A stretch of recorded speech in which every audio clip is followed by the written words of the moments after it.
Bonjour, heureux de vous retrouver aujourd'hui tout à nouveau pour vivre ces temps autour de la parole du Seigneur. J'espère que vous avez passé un très bon week-end et puis que vous avez pu participer à un culte. Non pas seulement y assister derrière vos écrans, mais plutôt même y participer en ayant pu vous rendre dans les locaux de votre église, car c'est là que le Seigneur nous attend.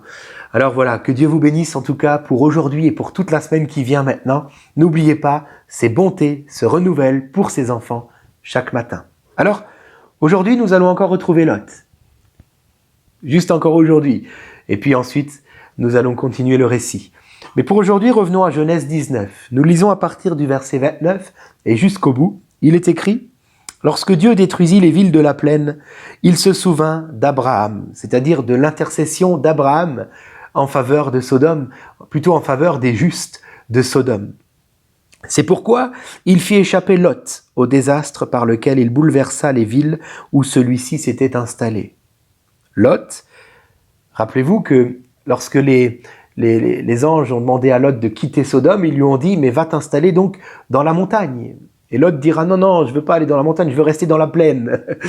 Permets-moi d'aller dans cette petite ville, Tsoar, afin de m'y installer. » Et puis les anges vont lui autoriser de se rendre là-bas.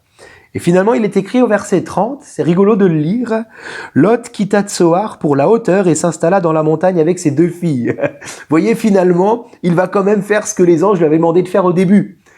N'est-il pas surprenant des fois le temps qu'on met à quand même faire ce que Dieu nous demande, parce qu'on réalise seulement au bout d'un certain temps que c'était mieux pour nous. Alors puissions-nous réfléchir et commencer à accepter plus vite les choses de Dieu pour nos vies. Alors, nous lisons la suite. Donc Lot quitta Tsoar pour les hauteurs, s'installa dans la montagne avec ses 2 filles, car il avait peur de rester à Tsoar. Il habita dans une grotte avec ses 2 filles. L'aînée dit à la plus jeune: « Notre père est vieux, il n'y a pas d'homme dans la région pour s'unir à nous comme cela se fait partout. Viens, faisons boire du vin à notre père et couchons avec lui, afin de lui donner une descendance. » Elles firent donc boire du vin à leur père cette nuit-là, et l'aînée alla coucher avec son père. Il ne remarqua ni quand elle se coucha, ni quand elle se leva. Le lendemain, l'aînée dit à la plus jeune: « J'ai couché la nuit dernière avec mon père. Faisons-lui boire du vin cette nuit encore, et va coucher avec lui, afin que nous lui donnions une descendance. » Elles firent boire du vin à leur père cette nuit-là encore, et la cadette alla coucher avec lui. Il ne remarqua ni quand elle se coucha, ni quand elle se leva. Les 2 filles de Lot tombèrent enceintes de leur père. L'aînée mit au monde un fils qu'elle appela Moab. C'est l'ancêtre des Moabites, jusqu'à aujourd'hui. La plus jeune mit aussi au monde un fils qu'elle appela Ben-Ami, et c'est l'ancêtre des Ammonites, jusqu'à aujourd'hui. Amen. Amen. Alors, les commentaires juifs précisent que Tsoar, cette petite ville dans laquelle Lot s'était réfugié premièrement, fut aussi détruite finalement par l'Éternel, tout comme le reste de la plaine, mais dans un second temps, seulement une fois que Lot et ses filles l'ont quitté pour se rendre dans la montagne. Alors, cela n'est pas précisé dans la Bible. Quoique, peut-être, au travers de ce que l'une des filles de Lot dira à sa sœur lorsqu'elle lui dit « Il n'y a pas d'homme dans la région pour s'unir à nous » au verset 31. Autrement dit, tout doit être détruit. Si Tsoar était encore debout, elles auraient pu trouver des hommes et ne pas aller vers leur père. Donc, il semblerait que l'Éternel ait réellement détruit toute la plaine dont Tsoar fait partie. Quoi qu'il en soit, nous retrouvons maintenant Lot et ses 2 filles dans une grotte.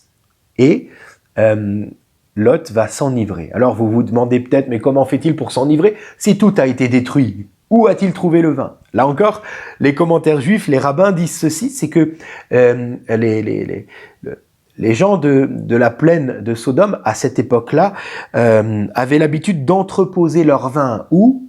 Dans des cavernes.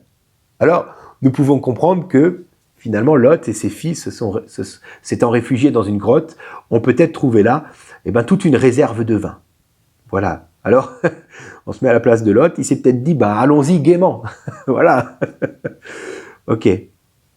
Bon.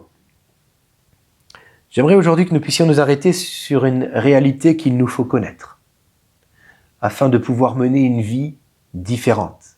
Cette réalité est que l'homme est pécheur. Le cœur de l'homme ne saurait faire autre chose que de pécher, et ce, même s'il est sauvé par Dieu. Peut-être y a-t-il des chrétiens qui écoutent maintenant, et je l'espère. Et malgré que le Seigneur vous a sauvé, malgré que vous avez accepté Jésus dans votre cœur, vous constatez que dans votre vie, si souvent, vous continuez de pécher. J'aimerais vous dire, c'est parce que la nature humaine est ainsi faite. Elle est, excusez-moi du terme, pourrie par le péché. N'est-il pas surprenant de constater que déjà Noé, tout juste sauvé du déluge avec les siens, va faire quoi? Va s'enivrer. Et là, l'un de ses fils va le rejoindre dans sa tente et va découvrir sa nudité. On en avait parlé, c'est un hébraïsme selon le Deutéronome qui signifie avoir des relations incestueuses. Et résultat de tout cela, la malédiction sur Canaan, toute une lignée sera maudite à cause de cela. N'est-il pas surprenant que maintenant avec Lot, on remet le couvert, on refait exactement la même chose. À peine sauvé, on s'enivre, on commet des relations incestueuses. Ne voyons-nous pas là que il n'y a rien de bon dans le cœur de l'homme? Même si Dieu vient juste de le sauver, il ne saurait faire autre chose que de pécher lorsqu'il est livré à lui-même.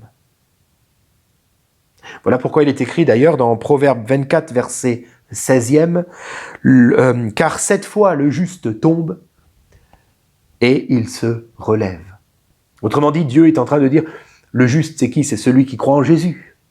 Alléluia, celui qui se place sa foi dans son Sauveur. Eh bien, 7 fois le juste va tomber. Le chiffre 7 représente la perfection. Autrement dit, Dieu est en train de dire dans sa parole, mais même si on est sauvé, le juste va continuer de tomber un peu toute sa vie, malheureusement. Mais il se relève. Contrairement au méchant qui refuse le Seigneur et qui, lui, lorsqu'il tombe, est encore heureux d'être tombé. Je rigole, mais je ne devrais pas, n'est-ce pas? Mon épouse me disait, mais Thomas, Abraham aurait mieux fait de ne pas intercéder pour Lot, parce que, vous l'avez compris dans notre texte, finalement, Lot, une fois sauvé, va faire quoi? Va pécher, et puis, avec cette relation incestueuse avec ses 2 filles, va mettre au monde Moab et Ben-Ami, qui sont les ancêtres des Moabites et des Ammonites, ces 2 peuples, qui vont réellement s'opposer à Israël, les descendants d'Abraham, et qui en plus vont servir le dieu Moloch, qui demande des sacrifices d'enfants. Alors imaginez un peu. Autrement dit, Abraham va intercéder pour quelqu'un, et les descendants de cette personne pour qui Abraham va intercéder seront les ennemis de ses descendants à lui. Thomas, disait mon épouse, il aurait mieux fait de se taire, non? Elle n'a pas vraiment tort. Véronique, je te le dis, t'as pas tort. En général, t'as raison même, voilà. Mais pas toujours. Quand moi j'ai raison, toi t'as pas. Donc bon, on ferme la parenthèse. Tout ça pour dire quoi? Si on gratte un petit peu, on se rend compte qu'en réalité, nous n'avons jamais tort d'intercéder pour quelqu'un. Jamais. Même si dans un premier temps, effectivement, on pourrait se dire, mais là, t'aurais mieux fait de te taire. Hein, ça peut arriver des fois qu'on prie pour des gens, mince Seigneur, je regrette aujourd'hui peut-être d'avoir un peu prié pour lui, n'est-ce pas? Ben non, en vrai, c'est très bien, parce que regardons la suite du texte. Alors là, il faut avoir un regard un petit peu plus large sur la suite des événements. Mais Moab, fils de Lot, donc, va mettre un jour au monde Ruth. Ruth sera l'arrière-grand-mère du roi David. Et nous savons que de cette lignée royale est issu le Messie, le Sauveur, Jésus-Christ. Nous comprenons que, oui, nous avons un Sauveur qui est un roi, issu d'une lignée royale. Et oui, c'est le roi des rois, alléluia. Mais il est aussi issu d'une lignée de pécheurs, qui remonte jusqu'à Moab, jusqu'à Lot. Oui, le roi des rois s'est fait pécheur pour sauver les pécheurs. Quelle grâce! Alors revenons à ce qui nous intéresse aujourd'hui dans notre texte. Je ne vais pas trop m'égarer un peu partout, mais comprenons que nous avons dans notre cœur un penchant naturel pour le péché. Et même si nous sommes sauvés, nous allons malheureusement, et sans le vouloir bien sûr, retomber dans le péché. Mais il y a une bonne nouvelle pour nous. C'est que contrairement à tous les croyants de l'Ancien Testament, dont faisaient partie Lot et Noé par exemple, et qui n'ont su faire autre chose que de pécher car ils étaient livrés à eux-mêmes, même juste après avoir été sauvés, contrairement à eux, nous, aujourd'hui, les croyants du Nouveau Testament, nous ne sommes plus seuls. Alléluia. Jésus promet le Saint-Esprit à ceux qui croient. J'aimerais lire dans Romains 8, versets 12 à 14, un texte qui devrait interpeller tous ceux qui sont sauvés. Il est écrit « Ainsi donc, frères et sœurs, nous avons une dette, c'est vrai, mais pas envers notre nature propre pour nous conformer à ses exigences ou à ses envies. Si vous vivez en vous conformant à votre nature propre, vous allez mourir. Mais si par l'Esprit de Dieu, de Christ, vous faites mourir les manières d'agir du corps, vous vivrez. En effet, tous ceux qui sont conduits par l'Esprit de Dieu sont fils de Dieu. » Alléluia. Nous devons réaliser que le Saint-Esprit est donné à ceux qui sont sauvés.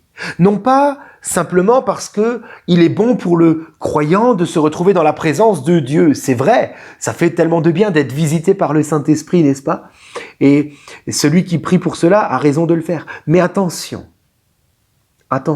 le Saint-Esprit nous est d'abord offert afin de nous permettre de marcher en nouveauté de vie. Et là, on ne parle pas de sensationnel, on parle de mise à mort de notre chair.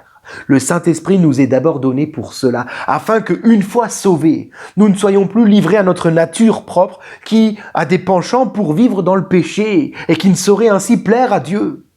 Nous allons retomber dans notre ancienne manière de vivre. Nous ne sommes pas sauvés pour cela. Nous sommes sauvés pour mener une vie différente. Et cela, nous ne pouvons pas le faire par nous-mêmes, car en nous, il n'y a rien de bon. Et le chrétien doit réaliser cela, qu'il a réellement besoin du Saint-Esprit dans sa vie, dans son cœur, afin de pouvoir se revêtir réellement de Christ, d'une nouvelle mentalité, et de ne plus suivre les penchants de sa nature, mais de s'attacher à la mentalité de Dieu, par l'Esprit qui nous est offert. Voilà pourquoi il est écrit dans Éphésiens 5, 18, « Ne vous enivrez pas de vin, c'est de la débauche. » On peut prendre par exemple Lot et Noé comme exemple. Mais soyez au contraire toujours remplis du Saint-Esprit, afin de pouvoir marcher d'une autre manière et de ne plus tomber encore et encore et encore, mais de tomber de moins en moins souvent. Alléluia. Jésus dira que Dieu donne le Saint-Esprit à ceux qui le lui demandent. Et il donne sans reproche. Autrement dit, Dieu sait de quoi on est fait. Il sait qu'on tombe, même si on est sauvé. Même si on connaît notre Sauveur Jésus-Christ, on va tomber parce que notre nature est ainsi faite d'aimer le péché, de s'y attacher. Donc il donne sans reproche. Mais s'il donne le Saint-Esprit, il le donne à ceux qui le lui demandent. Il nous faut donc lui demander. Et ne pas demander le Saint-Esprit afin de vivre une expérience formidable et sensationnelle, mais bien plutôt demander le Saint-Esprit afin que nous acceptions de mettre notre nature propre à la croix, de la faire mourir. Y a-t-il aujourd'hui des chrétiens qui veulent l'Esprit pour cela? Si vous êtes comme moi, je vous invite à prier avec moi maintenant, afin de demander pardon au Seigneur pour tout ce qui, en nous encore, nous fait si souvent tomber. Mais Dieu le sait, il ne nous fait pas de reproches. Mais il veut nous donner le Saint-Esprit, demandons-lui ensemble, afin de mener maintenant une vie qui saurait glorifier Dieu, et ne pas continuer dans ce pourquoi Christ est mort, notre ancienne vie qui ne saurait lui plaire. Attachons-nous au Saint-Esprit. Oui, aujourd'hui nous ne sommes plus seuls, mais acceptons de marcher avec l'Esprit de Christ. Seigneur, je prie, Seigneur, pour tous ceux qui, comme moi, sont sauvés. À l'image de Lot, à l'image de Noé, nous avons été sauvés de la perdition éternelle et du jugement qui reste encore à venir. Oh, mais Seigneur, nous ne sommes pas livrés à nous-mêmes comme les croyants de l'Ancien Testament. Aujourd'hui, nous avons tu es avec nous, tu ne nous abandonnes pas. Par le Saint-Esprit que tu fais vivre en nous, tu es là. Et Seigneur, nous voulons maintenant nous attacher au Saint-Esprit. C'est pourquoi je prie, Seigneur, pardonne-nous, Seigneur, toutes les fois où nous nous attachons au penchant de notre nature propre, qui nous pousse malheureusement au péché. Donne-nous maintenant tout à nouveau le Saint-Esprit qui vit pleinement en nous. Je prie pour la plénitude du Saint-Esprit dans les corps, afin que, Seigneur, nous puissions nous attacher non plus à notre nature, mais à l'Esprit de Christ en nous. Nous ne sommes plus seuls. Nous n'avons plus à retomber dans notre ancienne manière de vivre ou de réfléchir. Seigneur, nous voulons nous attacher à la mentalité du royaume de Dieu et ainsi faisant marcher en vainqueur. Nous ne sommes plus appelés à être esclaves du péché. Non, Seigneur, nous sommes plus que vainqueurs. Tu nous donnes cet esprit de Christ qui triomphe du péché.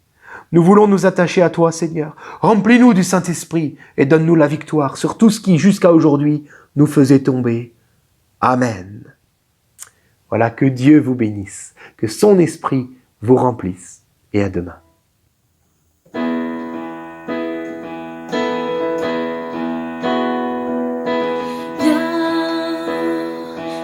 Saint-Esprit, viens par ton feu, brûler l'offrande que je suis. Oh, viens, Saint-Esprit, feu dévorant, brasier d'amour, flamme de vie. Embrase-moi, embrase-moi, brûle.